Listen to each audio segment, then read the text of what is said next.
Today, we are called to perform our sworn duty and to exercise our exclusive power as mandated by the 1987 Constitution, that is, to initiate all cases of impeachment against high-ranking officials of the Philippine government. Once again, the Committee on Justice of the House of Representatives is tasked with ensuring that the highest public officials of the land are accountable to the people in accordance with the constitutional mandate. Public office is a public trust. Ito po ang unang impeachment proceeding sa 20th Congress. Ang unang impeachment complaint, De Jesus impeachment complaint, ay inihain noong ika-19 ng Enero ng kasalukuyang taon ni Attorney Andre R. De Jesus, isang ordinaryong mamamayan. Kalakip nito ang resolution of endorsement mula kay Representative Journey Jet V. Nisay ng Pusong Pinoy Party List. Ang pangalawa namang impeachment complaint, Maza et al. Impeachment complaint, ay formal na inihain noong ika-26 ng Enero ng kasalukuyang taon ni Liza Largoza Maza, Teodoro A. Casino, Renato Reyes Jr., Attorney Nery Colmenares at 32 pang iba.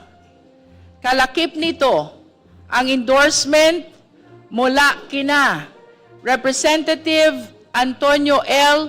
Tino ng ACT Teachers Party List, Representative Sara I. Elago ng Gabriela Women's Party List, at ni Representative Rene Luis M. Co. ng Kabataan Party List. Both complaints were officially referred to the Committee on Justice on January 26, 2026. Ang respondent sa dalawang reklamong ito ay ang ating Pangulo, President Ferdinand Bongbong R. Marcos Jr. With the indulgence of our distinguished members, the Chair would like to open this meeting with a brief background of how the impeachment powers of Congress before we proceed with the initial deliberation of these impeachment complaints. As I mentioned earlier, the Constitution gives the highest regard to the accountability of public officers. This is readily apparent when the entire article is dedicated to the accountability of public officers. Section 1 of Article 11 states, public office is a public trust. Public officers and employees must, at all times, be accountable to the people, serve them with utmost responsibility, integrity, loyalty, and efficiency, act with patriotism and justice, and lead modest lives. These are the standards that all public officers must live by, considering that the highest public officials of the land are held to the highest standard.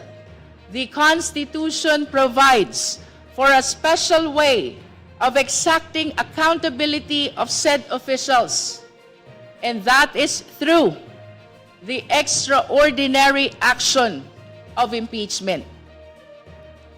Impeachment refers to the power of Congress to remove a public official for serious crimes or misconduct as provided in the Constitution. It is a proceeding exercised by the legislative as representatives of the sovereign to vindicate the breach of the trust reposed by the people in the hands of the public officer by determining the public officer's fitness to stay in the office.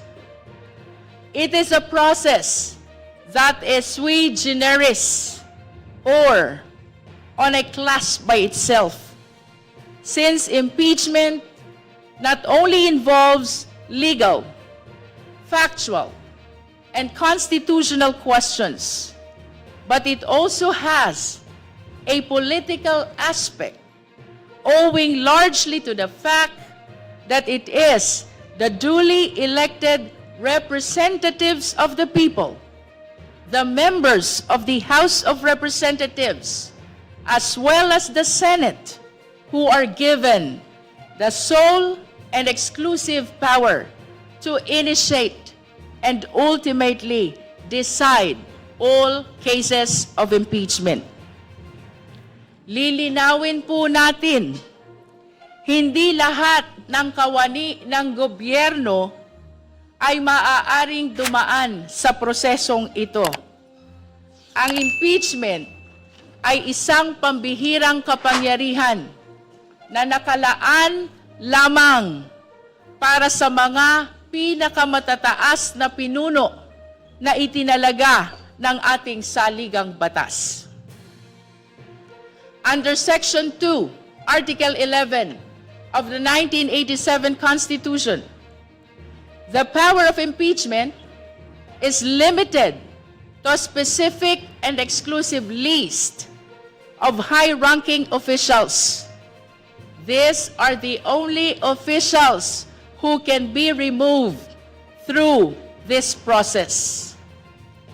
The impeachable officials include 1. The President. 2. The Vice President. 3. The members of the Supreme Court, the Chief Justice, and the Associate Justices. 4.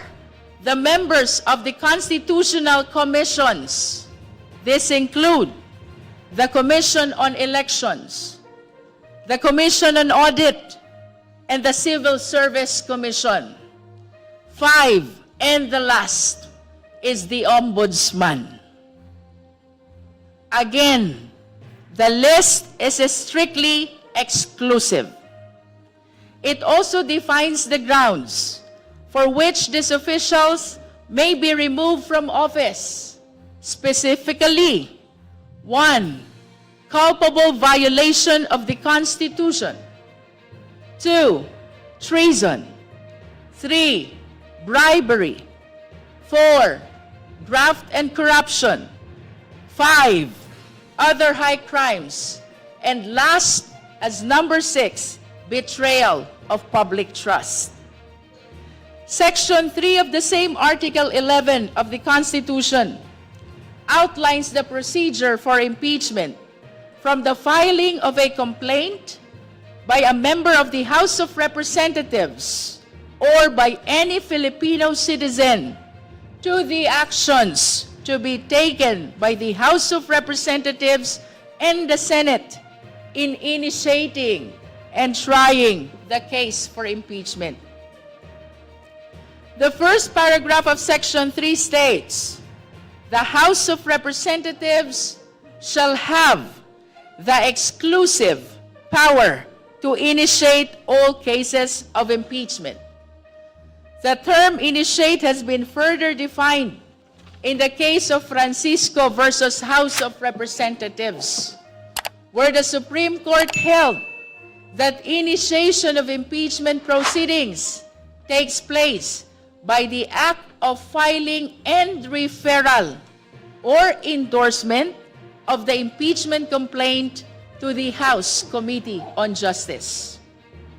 The second paragraph of Section 3 states, the manner of filing of a complaint and the process to be followed by the House and the committee in taking up such a complaint. for the information of everybody present today and the public who are watching us online, allow me to read the said paragraph in its entirety. Section 3, paragraph 2. A verified complaint for impeachment may be filed by any member of the House of Representatives or by any citizen upon a resolution of endorsement by any member thereof, which shall be included in the order of business within 10 session days and referred to the proper committee within 3 session days thereafter. The committee, after hearing and by a majority vote of all its members, shall submit its report to the House within 60 session days from such referral, together with the corresponding resolution. The resolution shall be calendared for consideration by the House within 10 session days from receipt thereof. The final paragraph of Section 3 states that the Congress shall promulgate its rules on impeachment to effectively carry out the purposes of this section.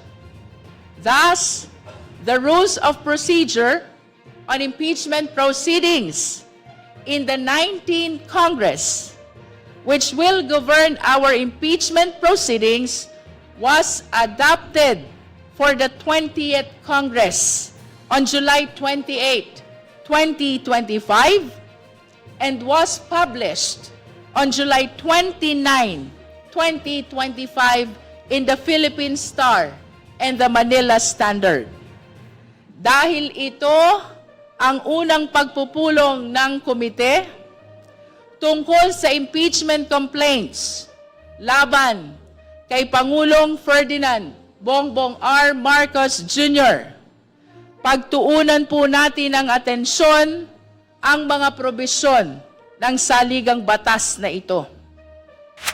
Under our Constitution, an impeachment complaint may be filed by any citizen against any of the impeachable officers, provided that the complaint must be accompanied by a resolution of endorsement by any member of the House of Representatives.